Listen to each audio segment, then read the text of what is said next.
So ఇప్పుడు మామూలుగా హత్య అంటే లీగల్ టర్మ్స్లో ఎలా నిర్వహించబడుతుంది సార్? దానికి ఒకటే ఒక వర్డ్ అండి, మ్మ్. మర్డర్. సెక్షన్ 300. మ్మ్. ఇంటెన్షనల్ గా చేస్తే ఒక వ్యక్తిని ఇంకొక వ్యక్తి ఇంటెన్షన్ గా అతన్ని నిజంగా చంపుదాం అనే ఉద్దేశంతో చేస్తే ఆ యాక్టివిటీని మర్డర్ కింద కన్సిడర్ చేస్తారు. మ్మ్. ఓకే, క్రిమినల్ లాలో రెండు ఉంటాయి, మెన్స్ రియా, యాక్టస్ రియస్ అని రెండు కాన్సెప్ట్స్ ఉంటాయి.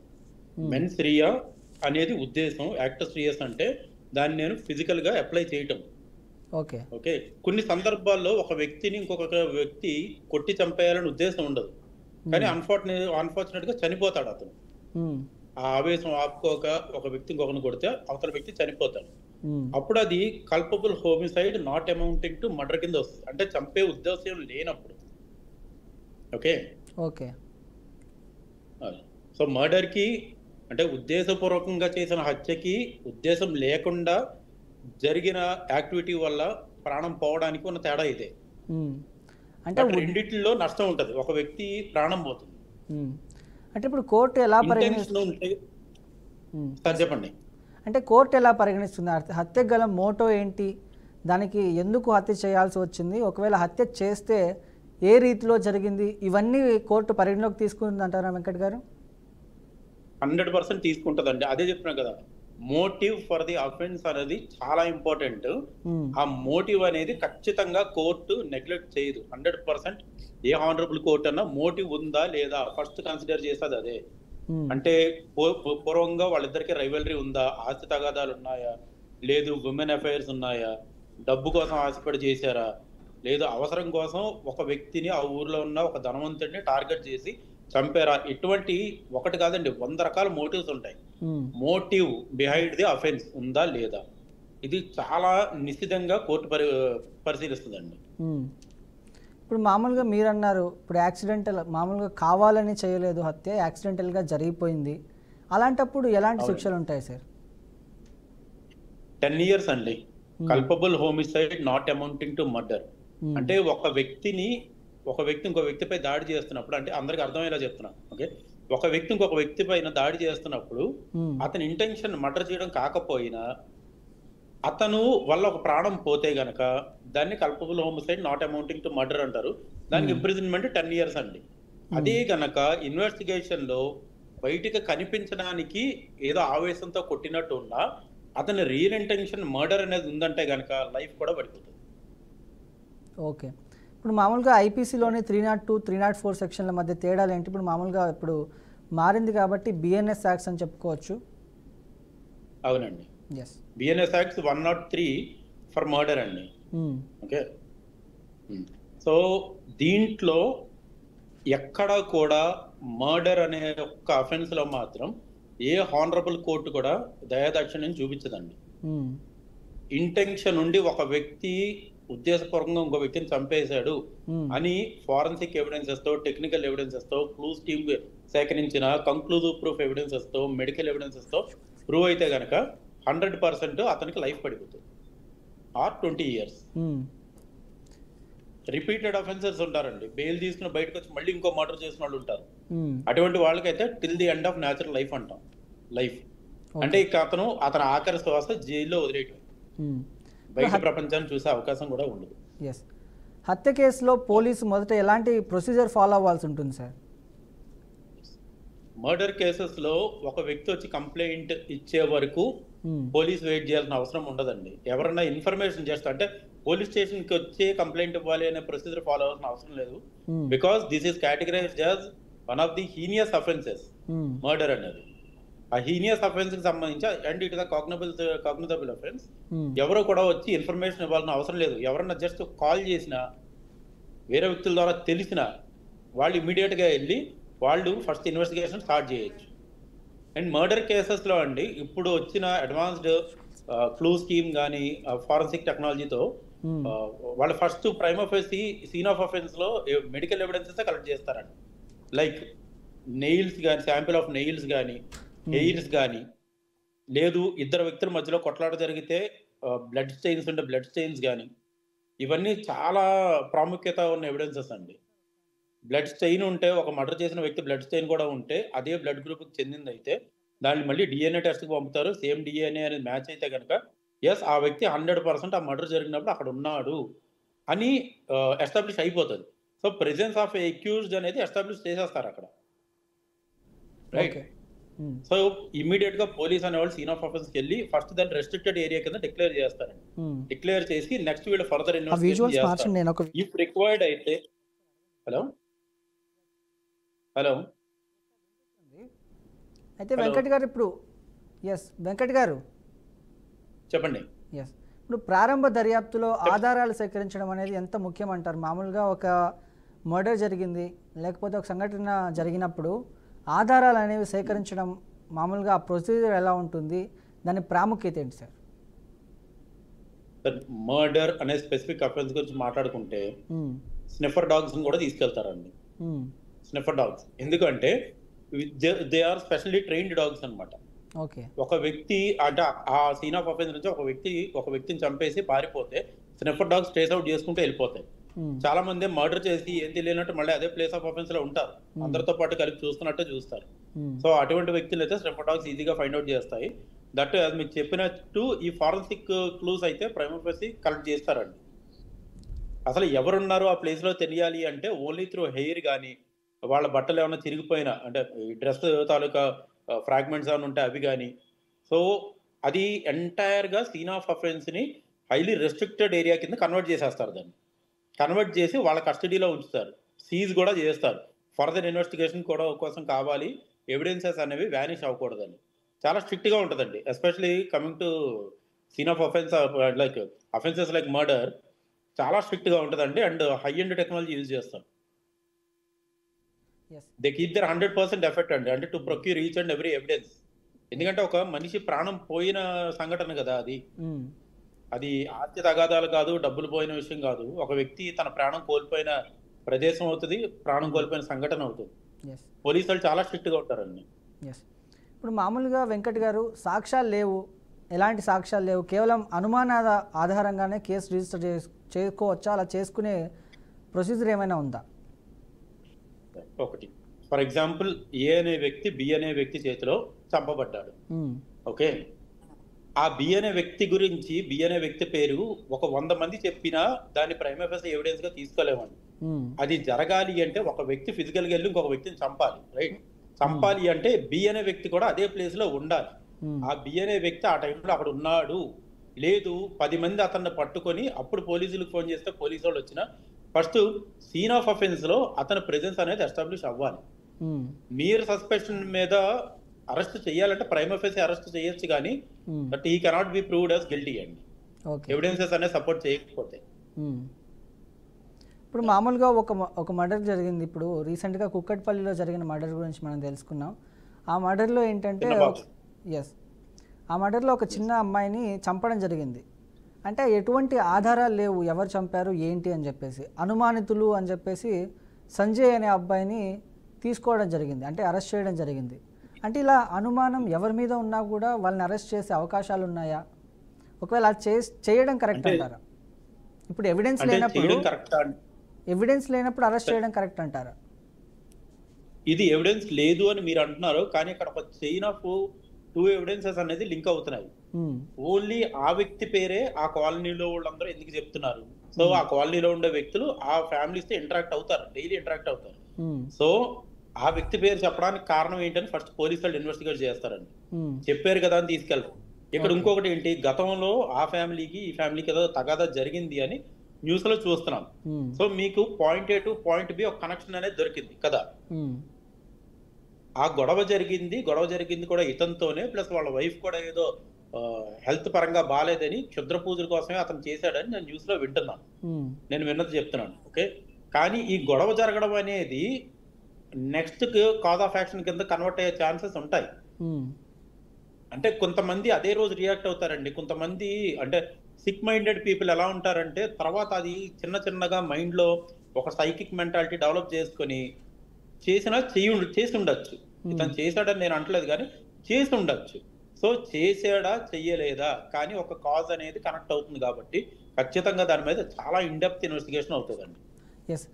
మర్డర్ కేసెస్ లో నేను తప్పు చేయలేదు వదిలేయండి అంటే కూడా వదిలేసే అంత చిన్న ఆఫెన్స్ కాదు. వదిలేసే ప్రొవిజన్స్ కూడా మనకు అంత ఎక్కువ అవైలబుల్ ఉండవండి. అంటే మామూలుగా ఈ కేసుకు సంబంధించినటువంటి పూర్తి సమాచారం అయితే మా బీఆర్కే ఎడిటర్ దగ్గర కూడా ఉంది. ఆయన అక్కడికి లైవ్లోకి వెళ్ళి చేయడం జరిగింది. బట్ కాకపోతే ఇప్పుడు హత్య కేసులో అక్యూజ్ అయిన వ్యక్తిని వెంటనే జైలుకు పంపుతారా లేక బెయిల్ ఇవ్వబడుతుందంటారా వెంకట్ గారు? మర్డర్ కేసులో అతను గనక ఉండి అతనికి సంబంధించి ఏదన్నా ఒక్క ఎవిడెన్స్ ఉన్నా సరే అక్యూజ్డ్ 1 గానే అతను పేరు పెడతారండి. అక్యూజ్డ్ 1 గా పేరు పెట్టి మనకి సిఆర్పిసిలో నాట్ ఆఫ్టర్ 24 అవర్స్ లోపు నియరెస్ట్ మ్యాజిస్ట్రేట్ దగ్గర మెడికల్ టెస్టులు కండక్ట్ చేసి నియరెస్ట్ మ్యాజిస్ట్రేట్ దగ్గర ప్రొడ్యూస్ చేసి అతన్ని రిమైండ్ చేసేస్తారు. ఫస్ట్ రిమైండ్ చేసిన తర్వాత మీరు coming to the second question, bail provision అంటున్నారు కదా. మర్డర్ కేసెస్ లో A1 గా పెడితే బెయిల్ అనేది రావడం చాలా కష్టం అండి. ఇప్పుడు మామూలుగా A1 అనే కాదు, అసలు ఈ ముగ్గురు ఉంటే వాళ్ళు A1, A2, A3 అవుతారు. ఈ ముగ్గురికి కూడా బెయిల్ రావడం చాలా కష్టం. ఓకే, ఎందుకు అంటే దీనికి సారీ మిమ్మల్ని అబ్స్ట్రక్ట్ చేస్తున్నాను, కంప్లీట్ చేద్దాం అనే ఉద్దేశంతో. దీనికి ఏంటి అంటే అక్యూజ్డ్ 1 అని కాదు, అక్యూజ్డ్ 3 ఉంటే ముగ్గురికి కూడా బెయిల్ రాదండి. ఓకే, అయితే వెంకట్ గారు ఇప్పుడు దీనికి సంబంధించిన ఇప్పుడు మామూలుగా కూకట్పల్లిలో ఒక ఇన్సిడెంట్ జరిగిన ఇన్సిడెంట్లో మా బీఆర్కే ఎడిటర్ అక్కడికి వెళ్ళి అంటే గ్రౌండ్ రిపోర్ట్ చేశారు. ఆయన మీకు పూర్తి సమాచారం అయితే అందిస్తారు. మనకి లైవ్లో ఆయన అందుబాటులో ఉన్నారు. అంజీ గారు, అంజీ గారు అసలు చెప్పండి అక్కడ ఏం జరిగింది మొత్తంగా, అసలు ఆ పాపకి మర్డర్ చేయడానికి గల కారణాలు ఏంటి, వాళ్ళ పేరెంట్స్ ఏమంటున్నారు, పక్కన ఉన్నటువంటి ఆ వ్యక్తులు ఏం చెప్తున్నారు చెప్పండి. ఎస్ బ్రహ్మ, యాక్చువల్లీ సహస్ర అనే అమ్మాయి అంటే 6వ తరగతి చదువుతున్న సహస్ర 10 సంవత్సరాల అమ్మాయి. అంటే ఈ అమ్మాయి బోయినపల్లిలోని కేంద్రీయ విశ్వవిద్యాలయంలో 6వ తరగతి చదువుతుంది. అంటే ఆ అమ్మాయి ఫ్యామిలీ ఏంటంటే తండ్రి మెకానిక్, తల్లి వచ్చేసి ఒక ప్రైవేట్ హాస్పిటల్లో టెక్నీషియన్. ఓకే, ఆ అమ్మాయి చనిపోయిన రోజు వచ్చేసి స్పోర్ట్స్ డే ఉండడం సందర్భంగా స్కూల్ సెలవు ఇచ్చారు. ఆ సెలవు దినంలో అంటే ఆ ఇంట్లో అంటే తల్లి కానీ తండ్రి కానీ వాళ్ళు వృత్తిరీత్యా జీవనం సాగించడానికి వృత్తిరీత్యా వాళ్ళు ఎవరు పనులకు వాళ్ళు వెళ్ళేవాళ్ళు. కానీ అక్కడ జరిగిన ఏంటంటే అమ్మాయి అయితే 12 నుంచి 12:30 మధ్యలో ఒక వ్యక్తిని అయితే పోలీసులు అదుపులో తీసుకున్నారు. సంజయ్ అనే వ్యక్తిని అయితే అదుపులో తీసుకోవడం జరిగింది. అంటే ఏదంటే ఆ అమ్మాయి మీద అంటే చనిపోయినప్పుడు అంటే అమ్మాయి అంటే మధ్యాహ్నం టైంలో 12:30 టైంలో అంటే ఎవరైతే తండ్రి వచ్చి చూడగానే అమ్మాయి అయితే రక్తమడుగులో చనిపోయి ఉండేది గమనించిన తండ్రి వెంటనే పోలీసు సమాచారం ఇచ్చాడు. పోలీసులు రాగానే చూడగానే పోలీసులు వచ్చి దాన్ని ప్రాథమిక దర్యాప్తు చేశారు. అక్కడ ఏంటంటే ఆ బాలిక మీద 24 కత్తిపోట్లు ఉన్నాయి. అంటే మెడ మీద 17, పొట్ట మీద 7 కత్తిపోట్లు, అంటే మొత్తం 24 కత్తిపోట్లు ఉన్నాయి. అంటే ఎంత దారుణంగా కిరాతంగా హత్య చేశారంటే చాలా దారుణంగా కిరాతంగా హత్య చేశారు. అంటే ఒక అంటే మన పూలు కుర్చే దారం లాంటి అంటే అలాంటి పరికరంతో లేదా ఆయుధంతో కానీ 24 కత్తిపోట్లు పోరబడిన అతి కిరాతకంగా చనిపోయిన అమ్మాయి. అంటే అమ్మాయిని హత్య చేయాల్సిన అవసరం ఏముంది? సంజయ్ అనే వ్యక్తిని అయితే అరెస్ట్ చేశారు. ప్రాథమికంగా అయితే పోలీసులు అయితే దర్యాప్తు చేస్తున్నారు. అంటే అక్కడ చుట్టుపక్కల ఉన్న సీసీ కెమెరాలు కూడా జల్లెడ బట్టి చెక్ చేశారు. కానీ అక్కడ బయట వ్యక్తులు అయితే వచ్చిన ఆధారాలు అయితే లేవు. బయట నుంచి అంటే రావడానికి కూడా అవకాశం లేదు. ఎందుకంటే అది ఒక చిన్న బిల్డింగ్, అంటే G+2, అంటే కింద ఓనర్స్ ఉంటారు, పైన ఒక 2 ఫ్యామిలీస్ ఉంటాయి. దానిపైన ఎవరైతే అంటే సహస్ర ఉంటారో, సహస్ర తల్లిదండ్రులు ఉంటారో, ప్లస్ దాని పక్కనే అంటే ఏదైతే సహస్ర కుటుంబం ఉంటుందో దాని పక్కనే సంజయ్ అని ఒక యువకుడు ఉంటాడు. అతని మీద అనుమానం రావడంతో పోలీసులు అరెస్ట్ చేశారు. అంటే సంజయ్ అనే యువకుడు హత్య చేశాడా, లేకపోతే వేరే వాళ్ళు దుండగులు వచ్చి ఏమైనా హత్య చేశారా, కానీ దోపిడీ కోసం వచ్చి హత్య చేశారా, లేకపోతే ఏదైనా లైంగిక దాడి చేయడానికి ప్రయత్నించడం, అమ్మాయి అరవడంతో ఏమన్నా హత్య చేసే కోణంలో కూడా పోలీసులు దర్యాప్తు చేస్తున్నారు బ్రహ్మం. అయితే అంజీ ఇప్పుడు సంజయ్ని అరెస్ట్ చేయడం జరిగింది పోలీసులు. అసలు సంజయ్ మీద వచ్చిన ఆరోపణలు ఏంటి? అంటే గతంలో సహస్ర వాళ్ళ పేరెంట్స్కి సంజయ్కి లేకపోతే సహస్రకు సంజయ్కి ఏమైనా గొడవలు ఉన్నాయా అంజీ? ప్రేమం ఇక్కడ విషయం ఏమిటంటే అమ్మాయి చిన్న అమ్మాయి, అంటే మనకు తెలుస్తుంది అమ్మాయి 6వ తరగతి చదువుతుంది. అమ్మాయి అంటే ఇంటి పక్కన ఉంటే క్లోజ్గా ఉండాలంటే ఫ్యామిలీతో క్లోజ్గా ఉండొచ్చు, కానీ ఇంటి పక్కన వ్యక్తి అంటే నియర్ బై అంటే పక్కిళ్ళు సహస్ర ఉంటున్న ఫ్యామిలీ ఉంటున్న కుటుంబం ఫ్యామిలీ, దాని పక్క ఇల్లే సంజయ్. కానీ సంజయ్ ఆ రోజు హత్య జరిగిన టైంలో అనుమానాస్పదంగా తిరుగుతున్నాడని దాని కోణంలోనే పోలీసులు అరెస్ట్ చేశారంటున్నారు. కానీ అతని మీద డౌట్ ఉందని తల్లిదండ్రులు కానీ ఇంతవరకు ఫిర్యాదు ఇచ్చిన అవకాశం లేదు. కానీ అతని మీద అనుమానంతోనే పోలీసులు అరెస్ట్ చేశారు. అయితే మొత్తంగా ఈ కేసులో పురోగతి ఎక్కడి దాకా వచ్చింది, ఏం జరిగే అవకాశాలు ఉన్నాయండి? యా బ్రహ్మ, యాక్చువల్గా పోలీసులు ఒక 5 బృందాలుగా అయితే పోలీసులు ఇన్వెస్టిగేషన్ చేస్తున్నారు. ఎవరైతే సంజయ్ అనే అనుమానితుని అయితే అదుపులో తీసుకుని అతన్ని విచారిస్తున్నారు.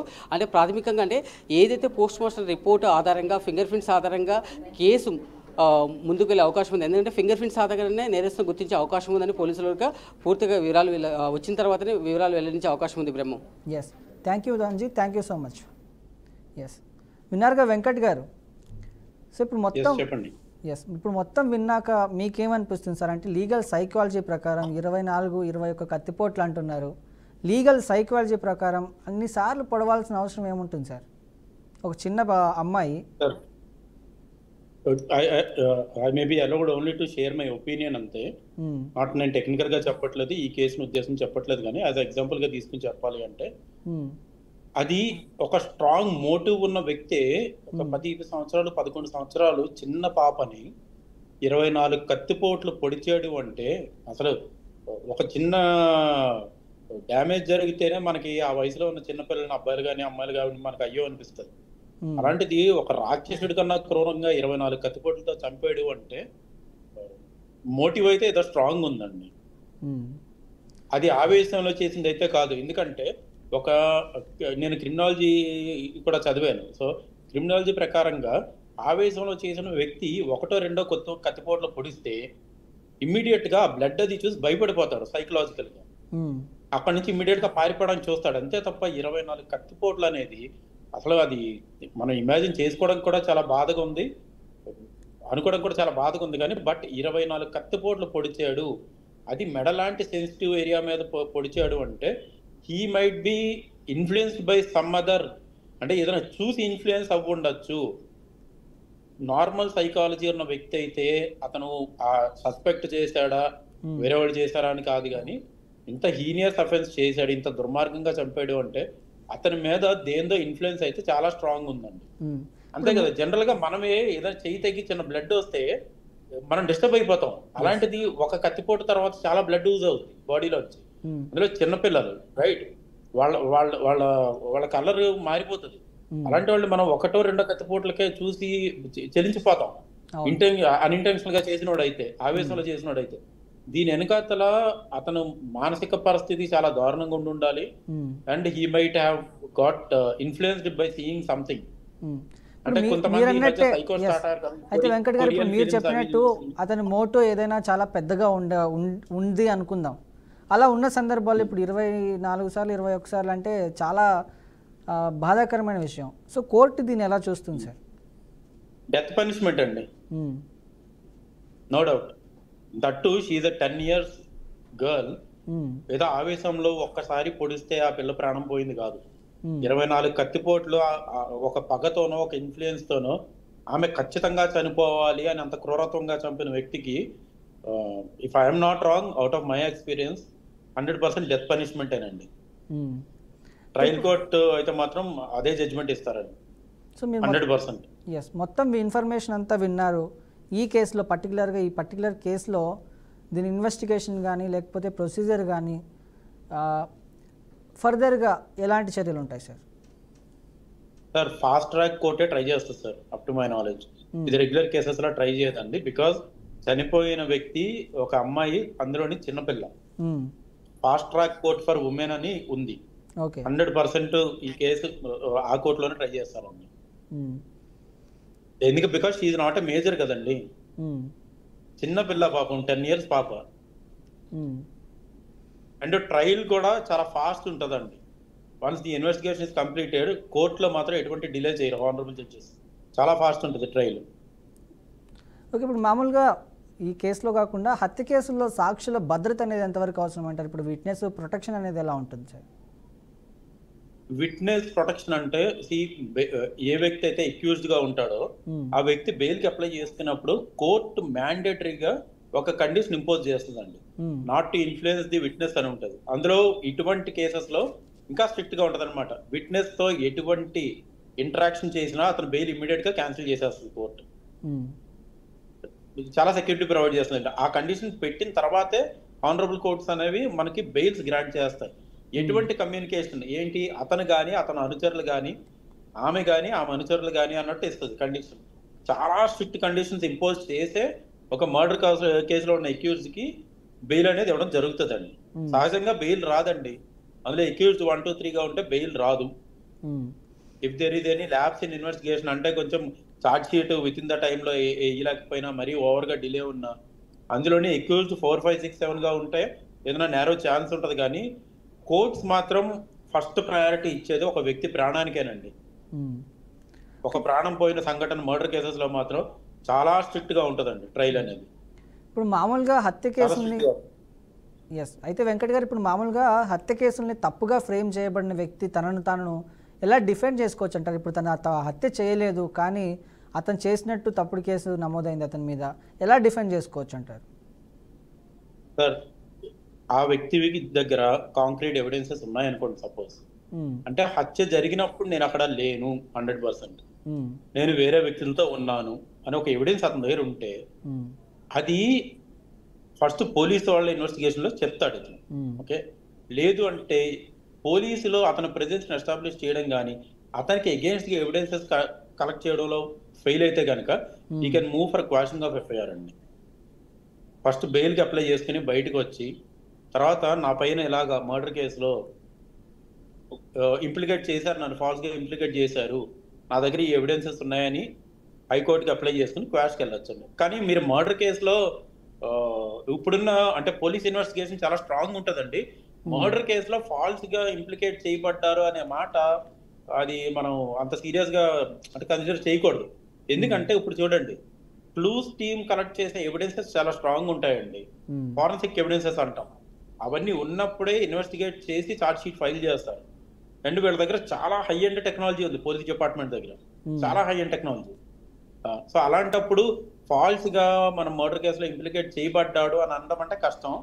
బట్ ఒక గ్రూప్ ఆఫ్ పీపుల్ ఉన్నారు, సపోజ్ ఒక నలుగురు ఒక చోటకి వెళ్ళారు, కార్ నడిపిన వ్యక్తికి తెలియదు అసలు అది మర్డర్ చేయడానికి వెళ్ళారన్న విషయం తెలియదు, ఒక క్యాబ్ బుక్ చేసుకుని వెళ్ళి వచ్చారు, డ్రైవర్ ఉన్నాడు, అతను A6 గా పెట్టేస్తారు మర్డర్ కేసులో, రైట్? అతను బయట సొసైటీలో ఎలా కనపడతాడు? మర్డర్ కేసులో ఇరుక్కున్నావా అని అడుగుతారు. ఎక్యూజ్ అతనికి అసలు తెలియదు, లోపలికి ఇంట్లోకి వెళ్ళారు, బయటకు వచ్చారు ఒక నలుగురు, మళ్ళీ రిటర్న్ టు డ్రాపింగ్ ప్లేస్కి వచ్చి డ్రాప్ అయిపోయి వెళ్ళిపోయారు. సో ప్రైమ్ ఎఫేసి ఇతను కూడా ఉన్నాడు అంటే ఇతని పేరు మీద పెట్టినా ఇతనికి దాంట్లో ఇన్వాల్వ్మెంట్ లేకపోతే ఈ can approach the honourable high court for quashing of FIR. అంటే మర్డర్ కేసెస్ లో క్వాష్ అవుతుందా ఎఫ్ఐఆర్ అంటే ఇలాంటి పర్టికులర్ ఇన్సిడెంట్స్ లోనే అవుతుందండి. ఓకే, అంటే బిలీవబుల్ ఎవిడెన్స్ ఉండాలి అతనికి సంబంధం లేదు అని, అది నేరో ఛాన్సెస్ అండి. మర్డర్ కేసెస్ లో అయితే మాత్రం మీకు ట్రయల్లో ఎక్విటల్స్ రావచ్చా అని అడిగితే రావచ్చు అని అంటాను, కానీ బెయిల్ ఆస్పెక్ట్ అనేది మాత్రం చాలా ఇది తక్కువ. అయితే వెంకట్ గారు, ఇప్పుడు మహిళలు పిల్లలపై హత్య కేసులు జరిగాయనుకోండి, ఇప్పుడు ప్రత్యేక చట్టాలు ఏమైనా అమల్లో ఉన్నాయంటారా? మర్డర్ కి అయితే సెక్షన్ ఒకటేనండి, IPC సెక్షన్స్, అంటే 300 ఆఫ్ మర్డర్. ఓకే, అది ఏమన్నా చైల్డ్ పైన సెక్షువల్ అఫెన్స్ కూడా జరుగుంటే పోక్సోలోకి వస్తుంది. ఇప్పుడు మామూలుగా ఇందాక మీరు అన్నారు ఫాస్ట్ ట్రాక్ కోర్ట్స్ అని చెప్పేసి, హత్య కేసులో ఫాస్ట్ ట్రాక్ కోర్టులు అనేవి ఎంతవరకు ఉపయోగపడతాయంటారు sir? Fast track courts trial చాలా ఫాస్ట్ ఉంటుందండి. మనం మూవీస్ లో చూసినట్టు 10 సంవత్సరాలు అంత డిలే ఉండదు. ఎందుకంటే ఫాస్ట్ ట్రాక్ కోర్టులో ట్రై చేసే కేసెస్ చాలా తక్కువ నెంబర్ ఆఫ్ కేసెస్ ట్రై చేస్తారు. అంటే ఉమెన్ మీద ఇంత హీనియస్ అఫెన్స్ జరిగితే, పిల్లల మీద జరిగితే, సెక్షువల్ అసౌల్ట్స్ జరుగుంటే కనుక, సో ఇవన్నీ ఆ కోర్ట్స్ లో ట్రై చేస్తున్నారు అనమాట. పోక్సో కేసెస్, ఉమెన్ కేసెస్ ఇవి స్పెసిఫిక్ గా ఫాస్ట్ ట్రాక్ కోర్ట్స్ లో విత్ ఇన్ 1 year వచ్చేస్తుందండి. మ్యాక్స్ టు మ్యాక్స్ అయితే 1 year వస్తుంది. ఇప్పుడు మామూలుగా DNA టెస్టింగ్ కానీ ఇప్పుడు ఫారెన్సిక్ రిపోర్ట్లు వంటి ఆధునిక టెక్నాలజీ కేసు తీర్పులో ఎంత పాత్ర అనేది పోషిస్తాయి సార్? ఇప్పుడు TNAలు ఉన్నాయి, ఎవిడెన్స్ యాక్ట్ ప్రకారంగా మెడికల్ రిపోర్ట్ ఏదైతే వస్తుందో ఈ టెక్నికల్ ఎవిడెన్సెస్, ఎక్స్పర్ట్ ఎవిడెన్సెస్ అన్నిటిని కంక్లూజివ్ ప్రూఫ్ కింద కన్సిడర్ చేస్తారండి. అంటే ఇప్పుడు for example post mortem report ఉంది, రైట్? దాన్ని కంక్లూజివ్ ప్రూఫ్ అంటాం. అంటే ఇంకా దానికి మీకు అది 100% యాక్యురేట్ అని దాని అర్థం కంక్లూజివ్ ప్రూఫ్ అంటే.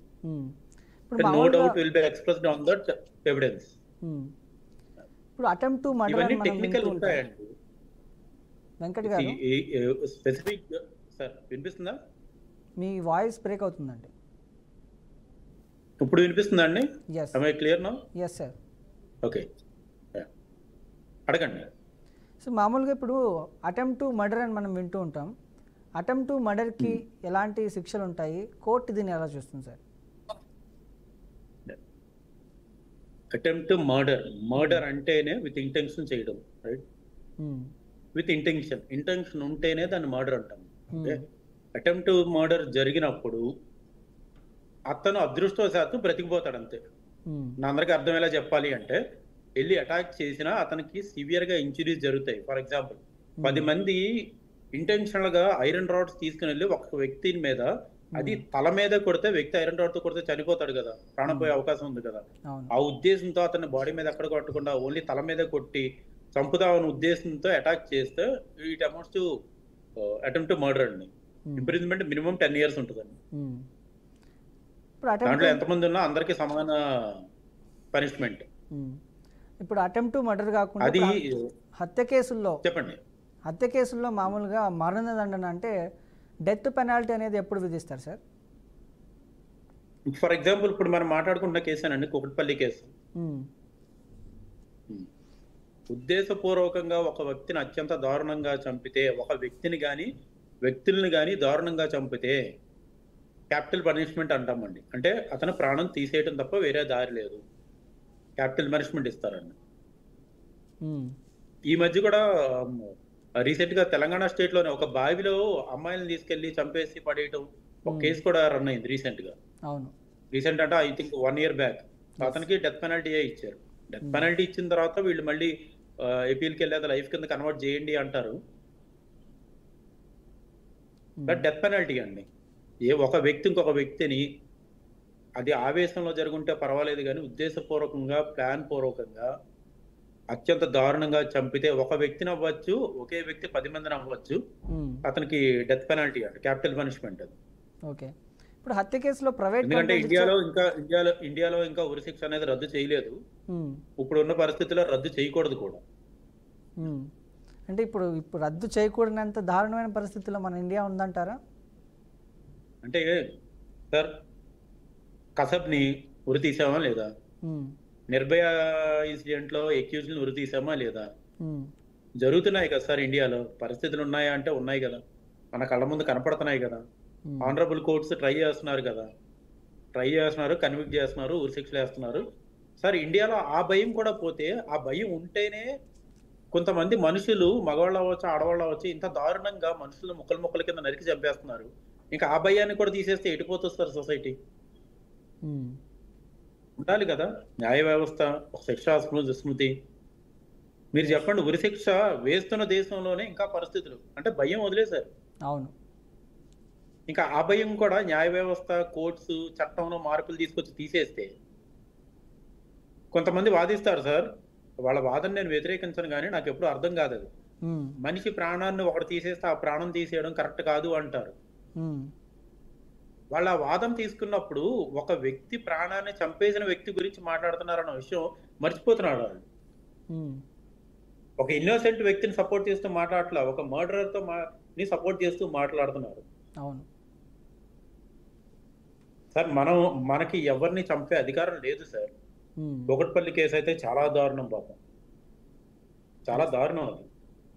మీరు చెప్పండి, ఆ వ్యక్తి అంటే పోలీస్ అరెస్ట్ చేసిన వ్యక్తి అక్యూజ్డ్ అయ్యి ఉండొచ్చు, అవ్వకపోయి ఉండొచ్చు, మీకు తెలియదు, నాకు తెలియదు. కానీ ఒక వ్యక్తి వల్లే కదా అది జరిగింది. 24 కత్తిపోట్లు ఒక మనిషి వచ్చి ఆ పాపల మీద అటాక్ చేస్తేనే కదా ఆ అమ్మాయి ఒంటి మీదకి 24 కత్తిపోట్లు వచ్చినాయి. అలాంటి వ్యక్తి ఇన్నోసెంట్ అయితే కాదు కదా సార్, ఎవరు చేసిన వాళ్ళు. సో ఎక్స్ చేయొచ్చు, వై చేయొచ్చు, పోలీసులు తీసుకెళ్ళిన వ్యక్తి చేయొచ్చు, ఎవరన్నా చేయొచ్చు, కానీ ఒక వ్యక్తి చేస్తేనే కదా ఆ పాప ప్రాణం పోయింది. ఎస్. అయితే వెంకట్ గారు, నేను రీసెంట్గా చూశాను, అది ఇరాన్లోనో ఇరాక్లోనో ఎక్కడో జరిగిన ఇన్సిడెంట్. రేప్ చేశాడని చెప్పేసి ఒక వ్యక్తిని తీసుకొచ్చి అందరూ చూస్తుండగానే వెనకాలకు చేతులు కట్టేసి మోకాల మీద కూర్చోబెట్టి గన్నుతో కాల్చి చంపేశారు. బహిరంగ కాల్చి చంపుతున్నారండి. కొన్ని సంవత్సరాల క్రితం అయితే కత్తితో తలనరికేస్తారు. అలాంటి మన ఇండియాలో కూడా వస్తే బాగుండని అనుకుంటున్నారా? లేదు లేదు లేదు లేదు సార్. ఒకటి, వాళ్ళకున్న విద్య వేరు, మనకున్న విద్య వేరు. వాళ్ళు ఒక సబ్జెక్ట్ ని అనాలిసిస్ చేసే పద్ధతి వేరు ఉంటుంది. అక్కడ చట్టాలు, పర్సనల్ లాస్ అవన్నీ వేరే, వాళ్ళ ప్రపంచం వేరండి. మనిషిని రోడ్డు మీద నరికి చంపటం అనేది ఒక రకంగా వాడి మర్డర్ ఏదైనా వాడిని ఇన్సల్ట్ చేసినట్టే, రైట్? అతను ఒక వ్యక్తి అంటే ఆడు కాదు కదా, అతని ఫ్యామిలీ కూడా ఉంటది వెనకతల, చాలా ఉంటాయి. మన ఇండియన్ పీనల్ కోడ్, మన భారతీయ శిక్షా స్మృతి చాలా గొప్పది సార్. శిక్ష విధించడంలో కూడా, ఈవెన్ జైల్లో కూడా ఆ వ్యక్తికి అన్ని అమ్యూనిటీస్ ఉండాలి, ఫుడ్ కానీ, డైలీ యోగా కానీ, ఒక మనిషిలో పరివర్తన తీసుకురావాలన్న ఉద్దేశంతోనే కోర్ట్స్ కానీ జైల్స్ కానీ పనిచేస్తున్నాయి. ఇంకా డెత్ పెనాల్టీ అంటే ఇలాంటి విషయాల్లో తప్పదు కాబట్టి, ఇలాంటి వ్యక్తులు బ్రతికుంటే, ఇలాంటి వ్యక్తులు బయటకు వస్తే ఇంకొక ప్రాణం పోయే అవకాశం ఉంటది కాబట్టి చాలా వరకు డెత్ పెనాల్టీస్ కూడా లైఫ్ ఇంప్రిజన్మెంట్ కింద కన్వర్ట్ చేస్తున్నారు. అది అలాగా 20 years వేసి వదిలేయట్లేదు, టిల్ ఈస్ లాస్ట్ బ్రెత్, అంటే ఇంకా చనిపోయే వరకు అక్కడ జైల్లో ఉండే. అంటే ఆ తప్పు చేసిన వ్యక్తి ప్రాణానికి కూడా అంత వాల్యూ ఇస్తుంది. న్యాచురల్ గా నువ్వు 50 years బ్రతుకుతావో బ్రతుకు, 60 years బ్రతుకుతావో బ్రతుకు, కానీ చచ్చిపోవడం మాత్రం జైల్లో చచ్చిపో, సొసైటీలోకి రాకు అని ఆపుతుంది. మన శిక్షాస్మృతి వేరండి. అక్కడ సౌదీ లాంటివి వచ్చినాయి అనుకోండి సార్, అక్కడ ఆ దేశాల్లో కరప్షన్ ఉందో లేదో తెలియదు. అదే ప్రొవిజన్ అలా తలనరికి చంపే ప్రొవిజన్ ఇండియాలో మిస్యూజ్ చేయడం స్టార్ట్ చేస్తే చట్టాన్ని ఒకళ్ళ చేతుల్లోకి తీసుకోలేం కదా సార్. ఇక్కడ కోర్ట్స్ ఉన్నాయి, కోర్ట్స్ ఒక మెకానిజంతో పనిచేస్తున్నాయి. 100 రకాల కండిషన్స్, 100 రకాల ఎవిడెన్సెస్, 100 రకాల ట్రయల్ ప్రొసీడింగ్స్ ఫాలో అయ్యి ఆ తర్వాత ఒక వ్యక్తి యొక్క ఫండమెంటల్ రైట్స్ అనేవి వాళ్ళు ఇన్ఫ్రింజ్ చేస్తారు. ఇంకా నీ కన్విక్షన్ వేసాము, నువ్వు చచ్చే వరకు జైల్లో ఉండాలి అని ఆర్డర్ పాస్ చేయాలి అంటే ఆ సదరు జడ్జి గారు ఎన్ని రకాల ప్రొవిజన్స్ ని ఫాలో అవుతారో, ఎన్ని రకాల సుప్రీంకోర్టు గైడ్లైన్స్ ని ఫాలో అవుతారో, ఆ కేసుకి సంబంధించి ఎన్ని ఎవిడెన్సెస్ నిశితీకరంగా వాళ్ళు అనాలిసిస్ చేస్తారో, అది ప్రాక్టికల్ గా కోర్టుకి వెళ్ళే వాళ్ళకి తెలుస్తుందండి. మనం బయట మాట్లాడుకోవడం ఏంటంటే మొత్తం అంటే ఒక సంవత్సరం తాలూకు ట్రైల్ ని ఒక 2 నిమిషాల్లో మాట్లాడుకుంటాం కానీ it is a painful job for judges also.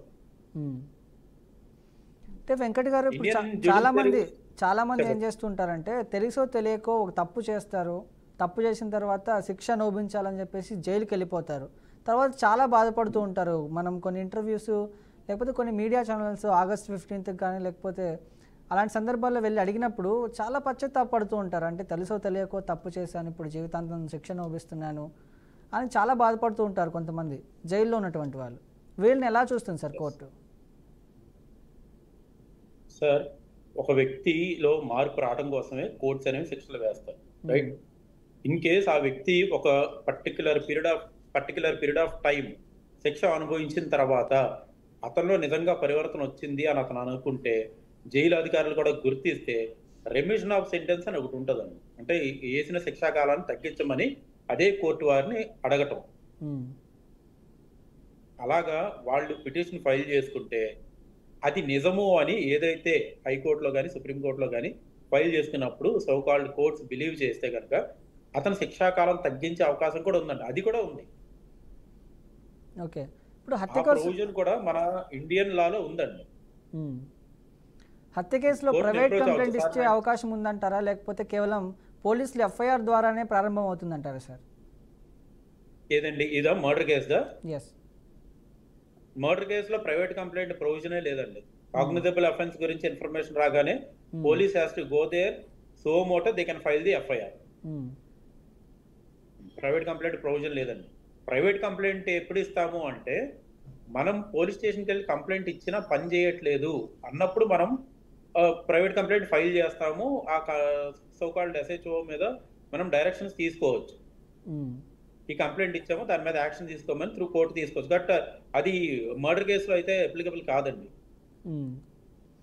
మామూలుగా కొన్ని సందర్భాల్లో మనం చూస్తుంటాం వెంకట్ గారు, చాలామంది నా చావుకు కారణం వీళ్ళే అని లెటర్ రాసుకోనో లేకపోతే ఒక వీడియో తీసుకోనో ఆత్మహత్య చేసుకొని చనిపోతుంటారు. నిజంగానే ఇప్పుడు ఎవరైతే ఆ వీడియోలో చెప్పినటువంటి వ్యక్తులు కానీ లేకపోతే ఆ లెటర్లో రాసినటువంటి వ్యక్తుల మీద కానీ కోర్టు చర్యలు తీసుకుంటుందా? సార్, ఒకటి ఇది చాలా మంచి క్వశ్చన్ అండి. ఎందుకంటే అబెట్మెంట్ ఆఫ్ సూసైడ్ అని ఒకటి ఉంటుందండి. హలో, అబెట్మెంట్ ఆఫ్ సూసైడ్ అని ఒకటి ఉంటుంది. అబెట్మెంట్ ఆఫ్ సూసైడ్ అంటే నేను ఒక్కసారి హలో, సిగ్నల్ ప్రాబ్లం వస్తుంది, వినిపిస్తుందా అండి? లేదండి వెంకట్ గారు చెప్పండి, వినిపిస్తుందా? అబెట్మెంట్ ఆఫ్ సూసైడ్ అనే కండిషన్ ఏదైతే సూసైడ్ లెటర్ లో ఉంటుందో, ఈ వ్యక్తి నన్ను చనిపోవడానికి ప్రేరేపించాడు, ఈ వ్యక్తి వల్ల ఆ కారణం వల్ల నేను చనిపోతున్నాను అని చెప్పి పెడతారు. ఓకే, అప్పుడు వాళ్ళు సూసైడ్ చేసుకుంటారు. అయితే వాళ్ళు క్షణికావేశంలో సూసైడ్ చేసుకుంటే దానికి ఈ వ్యక్తి కారణం కాడండి. ఒక కంటిన్యూస్ టార్చర్ ఫేస్ చేసి ఇంక ఈ వ్యక్తి వల్ల నేను బ్రతకలేకపోతున్నాను అని కంక్లూజన్కి వచ్చి ఆ వ్యక్తి సూసైడ్ చేసుకుంటే అప్పుడు it follow under abetment of suicide. అంతే తప్ప ఒకసారి నువ్వు వెళ్ళి చచ్చిపో అంటే ఇమీడియట్ గా వెళ్ళి దూకేస్తే they don't call it as abetment of suicide.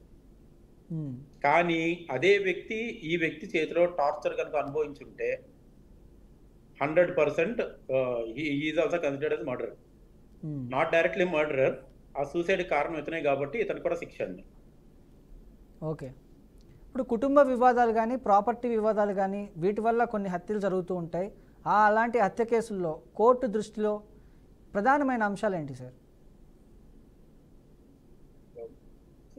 బేసిక్గా ఇండియాలో క్రైమ్ కి మెయిన్ మోటో సివిల్ కాజే అవుతుందండి.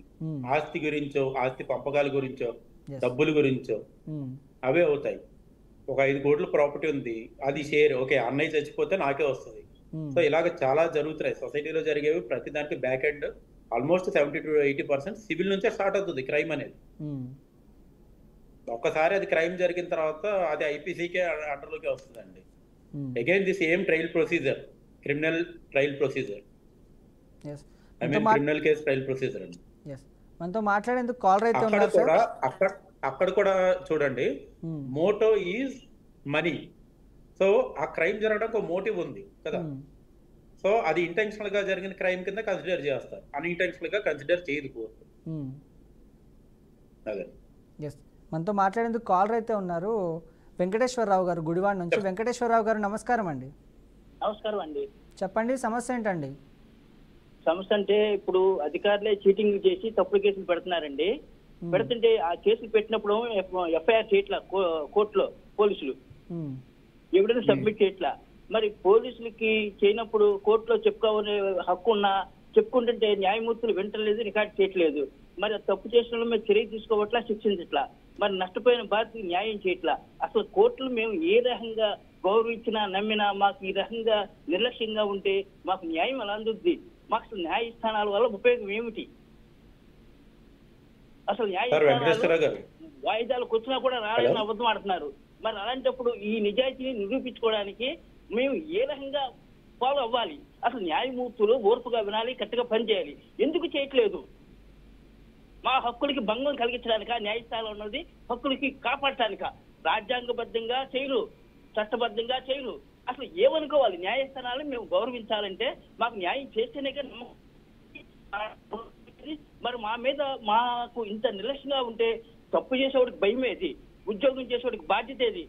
హక్కుల కోసం పారేవాడికి భద్రత ఏది? అసలు దీనికోసం న్యాయస్థానాలకి వెళ్తే ఉపయోగం ఏమిటి? చెప్పండి సార్. నా తప్పుంటే శిక్షించమన్నా, వాయిదాలు కూడా వద్దన్నా నేను. వాళ్ళు వినడానికి ఓర్పు లేదు, పని చేయడానికి నిజాయితీ లేదు. ఇంకా అలాంటప్పుడు న్యాయస్థానాలు న్యాయమూర్తులకి ఏమిటి ఉపయోగం పౌరులకి? వెంకటేశ్వరరావు గారు, హలో. వెంకటేశ్వరరావు గారు, వెంకట్ గారు మాటలు వినిపిస్తున్నాయండి మీకు? నేను మాట్లాడొచ్చా అండి? నేను అడ్వకేట్ ని. వెంకటేశ్వరరావు గారు, హలో. వెంకటేశ్వరరావు గారు, వెంకట్ గారు మాటలు వినిపిస్తున్నాయా? అడ్వకేట్ వెంకట్ గారు మాటలు వినిపిస్తున్నాయా? వినపట్లేదండి. వెంకటేశ్వరరావు గారు, హలో. నేను లాయర్ గారిని అడిగేది ఇదేనండి, ఒకటేనండి. మేము న్యాయస్థానం నా మాట వినిపిస్తుందా? ఇప్పుడు వినపడుతుంది సార్.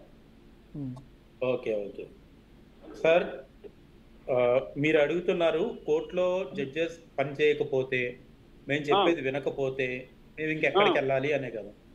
అవును సార్, అవును సార్. రైట్. ఇది మీ పర్సనల్, అంటే అడగచ్చు అడగకూడదు నాకు తెలియదు కానీ, బట్ చనువు తీసుకుని అడుగుతున్నా, మీ పర్సనల్ లైఫ్ లో ఏదైనా కేసులో మీరు ఇదే సిచ్యువేషన్ ఫేస్ చేస్తున్నారా? అవును సార్, పర్సనల్ కాదు సార్, ఇది ప్రజా ప్రయోజనాలకి అడ్డుపడుతున్నామని ఒక ఎంఆర్ఓ పోలీసు కేసు పెట్టించాడండి. మరి ఈ కేసు పబ్లిక్ సొంతం అవుద్దా చెప్పండి సార్? అట్లా కాదు, అందుకే నేను తెలుసుకున్న నా నాలెడ్జ్ కోసం అడుగుతున్నానండి. ఎంఆర్ఓ కేసు పెట్టాడా? పెట్టించాడండి పోలీసుల చేత.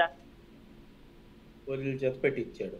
మీరు క్వాషింగ్ ఆఫ్ ఎఫ్ఐఆర్ కి వెళ్ళారా అండి? ఇమీడియట్ గా ఎఫ్ఐఆర్ క్వాష్ కి వెళ్ళారా? మేము పెట్టిన కంప్లైంట్ ఎఫ్ఐఆర్ చేయలేదండి. వాళ్ళు పెట్టిన మాత్రం సార్ వెంకటేశ్వర గారు ఒక చిన్న డౌట్. ఇప్పుడు ఎంఆర్ఓ పోలీసులకు చెప్పి మీ మీద కేసు పెట్టించాడు అని అంటున్నారు, అవునా? అవును అవును అవును సార్. అయితే మీరు ఇమ్మీడియట్ గా ఆనరబుల్ హైకోర్టుకి అప్రోచ్ అయ్యారా, ఇలా ఫైల్ చేసిన ఎఫ్ఐఆర్ ని క్వాష్ చేయండి అని? సార్ అప్పుడు హైదరాబాద్ లో ఉంది సార్, జాయింట్ గా ఉంది. మేము వెళ్తే మాకు ఇక్కడ కోర్టులోనే అనుమతి ఇవ్వట్ల మాట్లాడటానికి కానీ బాధలు చెప్పుకోవడానికి వింటలా. మరి హైకోర్టు అని చెప్పి అక్కడ మాకు అవకాశం లేదండి. అయితే మేము లోకాయుక్తకి వెళ్ళామండి. లోకాయుక్తకి వెళ్తే లక్ష్మణరెడ్డి గారు ఏం చేశారంటే కేసు తీసుకున్నారే కానీ సివిల్ కేసు వేసుకోమని మాకు క్లోజ్ చేశారు కేసు. అయ్యా నేను ఆస్తి కోసం కాదండి, అధికారులు అధికార దుర్యోగం చేసి తప్పుడు కేసులు పెట్టారు, పెట్టిందేమో క్రిమినల్ కేసులు పెట్టారు. మరి ఈ సివిల్ దాంట్లోకి ఎంటర్ ఈ నా స్వాధీనంలో ఉన్న స్థలాన్ని షాపును కోల్పు చేసి వేరే వాళ్ళకి లీజుకి ఇచ్చారు 10 సంవత్సరాలు. ఇది చట్టబద్ధమా? మరి ఇలాంటి చట్ట వ్యతిరేకంగా చేసిన వాళ్ళ మీద చర్యలు తీసుకోమని ఆర్డర్ ఇవ్వండి అని లక్ష్మణరెడ్డి గారికి నేను విన్నతి చేశానండి. చేస్తే అసలు నేను పెట్టిన కంప్లైంట్ ఏమో ఒక రకం, వీళ్ళు ఇచ్చేదో ఇంకో రకం. అదే విధంగా హైకోర్టుకి పెట్టుకున్నారు సార్. హైకోర్టుకి పెట్టుకుంటే హైకోర్టు ఏమంటారు, లీగల్ వాళ్ళకి పంపించారు. లీగల్ వాళ్ళు ఏమంటారు, సరైన ఫారం వేసుకో అంటున్నారు.